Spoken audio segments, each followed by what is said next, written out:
time with him for it was about 20, 25 minutes. I actually became a bigger fan as well. Mechanically a little bit, but great vision, great feel. Throws a beautiful different leveled or layered football. He's awesome. Sounds like you're in love. I think he's a superstar in the NFL. I do. Everyone likes Drake Maye. I don't think I've seen a single person make a post saying anything remotely bad about Drake Maye. The Patriots are somehow likable.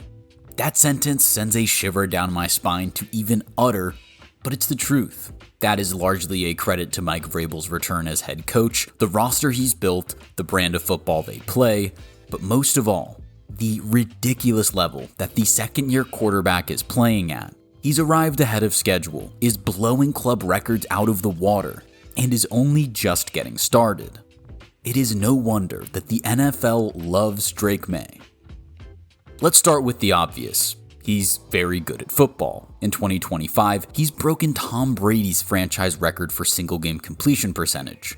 In fact, he leads the entire league in completion percentage, average yards per attempt, and passer rating. Statistically speaking, Maye is enjoying one of the best deep passing seasons of all time, while also posing a legitimate threat with his legs. Considering the scope of the chaos surrounding Drake Maye's debut season, it's hard not to root for the kid when things are going this well for him. He was drafted 3rd overall to a team that had just lost its legendary head coach and replaced him with an in-house, unproven quantity in Jerod Mayo. Although offensive coordinator Alex Van Pelt was vastly experienced, a lack of talent on the offensive side of the ball outside of the young quarterback left him with a near impossible task. Developing Drake Maye was the priority in the 2024 season, and things got off on the right foot. He wasn't prematurely forced to start, sitting behind Jacoby Brissett for the first third of the season. When he took to the field, there were flashes of something special, buried on one of the league's most talent-stricken rosters. This ridiculous TD pass against Tennessee in just his 4th career start proved that Maye had that it factor. But even when he dragged his team to OT,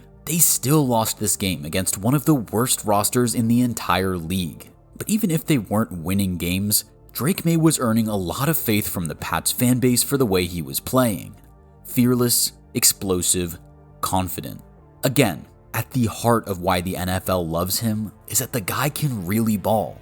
Anyone from the Charlotte area has known this for quite some time. He was a 4-star recruit and Under Armour All-American out of Myers Park High School. Maye had the Nick Saban seal of approval, but eventually flipped from Alabama to North Carolina late in the recruiting process. Why? Because his family is Tar Heel royalty. Maye's father, Mark, started at quarterback for North Carolina in the mid-1980s, while his mother is also a UNC alum. Of Drake Maye's 3 older brothers, 2 of them suited up for the Tar Heels basketball team. So when Maye chose to represent his home state instead of succeeding Bryce Young in Tuscaloosa, he wasn't just clinging to his comfort zone. Sport was a family affair. That prioritization of tradition and loyalty over glory made him a massively popular figure in Chapel Hill. And when he finally made it on the field as the starter in 2022, Maye exceeded any and all expectations. He won the ACC Rookie and Player of the Year awards with a conference-best 4,321 passing yards for 38 touchdowns. Maye was no slouch on the ground either, leading the entire team with his 698 yards and 7 scores. 2023 saw some statistical regression, but there were still plenty of wow throws on tape to put him in the conversation for the top 10 picks of the upcoming draft. Caleb, I've called a couple of Drake Maye games. I will not be alone in thinking he is going to be in conversation for the number 1 pick. I promise you that. He's got a lot of Big Ben in his game. Big Ben. Yeah, big time. Okay. And then Big, athletic, powerful dude, still sloppy mechanically a little bit. But great vision, great feel, throws a beautiful different leveled or layered football. He's awesome. sounds like you're in love. I think he's a superstar in the NFL. I do. He had to watch the 2 most recent Heisman winners, Caleb Williams and Jaden Daniels, selected before him, mostly due to concerns about his rawness as a prospect. Maye was often compared to Josh Allen, an electric playmaker who needed significant refinement in order to become a difference maker at the next level. The Pats spending the 3rd overall pick on him was effectively a commitment to developing Maye into the next Josh Allen. They had the blueprint, but the toughest part would be convincing the fanbase to afford Maye enough patience to develop, especially after their recent frustration with the QB play at Gillette Stadium. It's no secret that New England was spoiled by Tom Brady for decades, and for a while, it seemed as though he would be an impossible act to follow in Foxborough, especially after Bill Belichick failed to win a single playoff game once the GOAT had moved on. It was clear that it would take a monumental effort from a special kind of player to replace him, but Maye isn't fazed by the pressure. He's doing things his own way.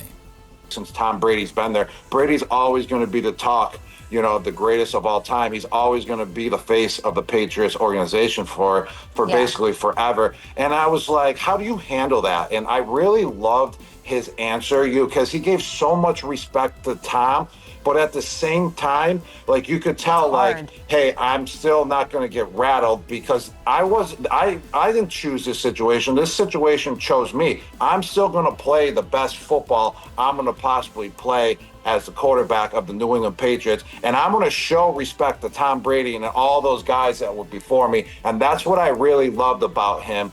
It's not like, oh, I'm going to take over Tom. No, he's going to show his respect, and he's going to be the best player that he can be. You can tell no situation is too big for him. That confident, self-assured air is one of the things that has won many NFL fans over. As successful as Brady and Belichick were, trying to blatantly copy them is pointless. Sure, Vrabel and Maye are evocative of the iconic pairing, but they're still running things their own way.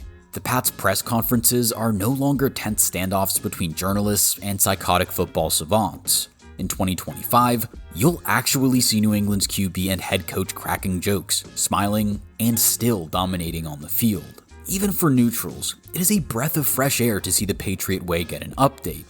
They're disciplined, just not as high-strung. This is not to say that New England is now a hub for happy-go-lucky football guys, but Maye presents a more approachable face of the franchise. Yeah, I think we love, we love each other. We love playing for each other. We're playing together. But how about our defense today? They showed out. Thank the good Lord for another win, and got to go back at it next week. For younger fans, Drake Maye, just 23 himself, seems especially relatable. At the Patriots' Halloween party for pediatric cancer patients, Maye was dressed up in a Dragonite onesie. Just take a moment. Could you imagine Tom Brady publicly dressing in a Pokemon onesie? Didn't think so. That's not to say that one is better than the other, just that Drake Maye has a radically different approach to the duties of a franchise QB away from the field. His chill demeanor has spawned one of the most unique online fandoms of any athlete in American pro sports. Drake Maye Lover is on virtually every social media platform, with a dedicated following of over 200,000. While the account typically posts memes professing their love for Maye throughout his rookie season, spawning plenty of copycats, it reached new heights in 2025. The Patriots social media team had Drake Maye himself read Drake Maye Lover tweets. Not only is the video objectively quite funny, but seeing a Pats QB who both acknowledges their online fandom and can have a proper laugh at himself is significant. It's not just new, it's genuine. Maye represents a new generation of QBs, and as he has handed the reins of a tradition-rich organization like the Patriots, it's moments like these that are poignant reminders of his youth and how much lies ahead. For all of his exploits on the football field, remember, he's still just 23 years old. Because Drake Maye Lover is no joke. His reach is insane. When Maye was spotted at a local high school football game, a fan made sure to snap a photo with the QB while donning Drake Maye Lover merch. Just look at his face. He's loving it. All jokes aside, Maye's ability to effortlessly connect with young fans is something truly special and builds on his ever-growing group of admirers who are drawn primarily to his play on the field. It's not just NFL fans that are waking up to just how good Drake Maye is. His colleagues are catching on too. After sacking him 5 times in Week 8, future Hall of Famer Myles Garrett was more than impressed. I think he's a great human being. I think he's a good quarterback who's soon to be a great quarterback. I like how he's grown. It's nice to be a part of his journey. Hate to be on this end of it, but it's nice to see how he's leading his team. Legendary Pats OC Josh McDaniels commended his football IQ in the offseason. before Maye even had a fraction of the hype he generated by the midpoint of 2025. I think he's doing a really good job of digesting the information, processing the corrections when there is a correction to be made, and then go out there with a great attitude. That's one of the best endorsements that you can receive in New England. So far, McDaniels and the improved supporting cast have helped Maye take a huge leap in year 2. Now, I said that McDaniels was one of the best endorsements you can receive in New England because the absolute best of the best hasn't had his say yet. What do you see of Drake Maye on the field? Is there anything you see in his play that kind of reminds him of you? Well, I think he's obviously very smart and detailed. And, I always appreciate the quarterbacks in the NFL that read coverages, throw to the open guy, play on time, play on rhythm in the pass game. And Josh is so good at instructing him in that way. And he's really doing it. And he's just taking the coaching. He's learning every week. He seems to be getting better. And it doesn't get much better than that. The young QB learning under the same OC who molded Brady. With even more raw athleticism, Maye offers a different skill set to work with, but his willingness to play in structure at his age, as Tom Brady highlights, is invaluable. Maye wins, is exciting to watch, but never resorts to hero ball, instead getting the absolute most out of his teammates.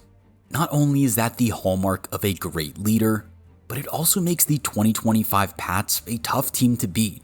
Although there was never a formal passing of the torch, Maye has taken up the mantle from TB12 and is leading the Patriots in a way that is uniquely his own. Drake Maye's embrace of his teammates, the responsibility, the fans, both in person and online, paired with his immense talent, has made the Patriots return to form a feel-good story against all odds. Most football fans outside of New England who lived through the Brady-Belichick dynasty couldn't wait for the empire to fall, and swore off ever liking anything the franchise did. But there is an undeniable magnetism to the new signal caller in Foxborough. He's dogged on the field, understated and humble off it, a lovable combination, unless he goes on to win 6 Super Bowls and dominate the league into his 40s. So here we are. The Patriots were supposed to be done, the dynasty was dead, the aura was gone, and nobody